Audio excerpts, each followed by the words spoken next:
Okay, this next sequence, and again, we're looking at how to string things together.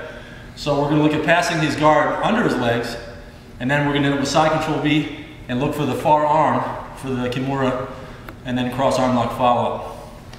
Now, the first rule, we're not going to get too deep into all the details of passing the guard, but the rule you always want to follow is what we call the both arms rule.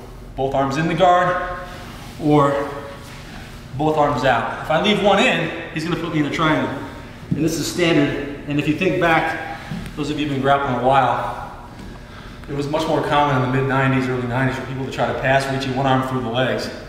And people would get caught in triangles and eventually they caught on. So, I'm in his guard, I got my posture. And I work my way back from his biceps to his hips. I push down as I turn, and then it pops his legs open.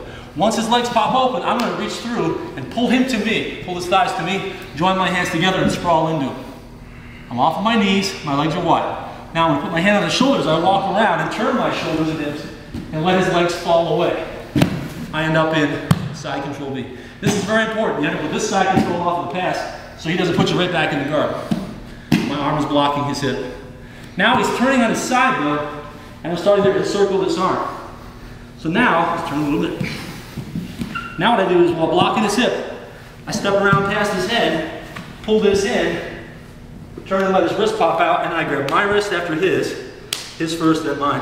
My thumbs are out, squeeze my knees to trap his head, and then slowly bring his arm around behind him until he taps.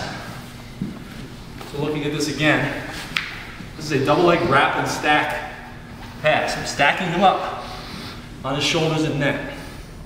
So here, elbows are putting pressure, and I break it over. Here, pull him to me, and sprawl. Walk around, hand on the shoulder, turn in, let it fall away.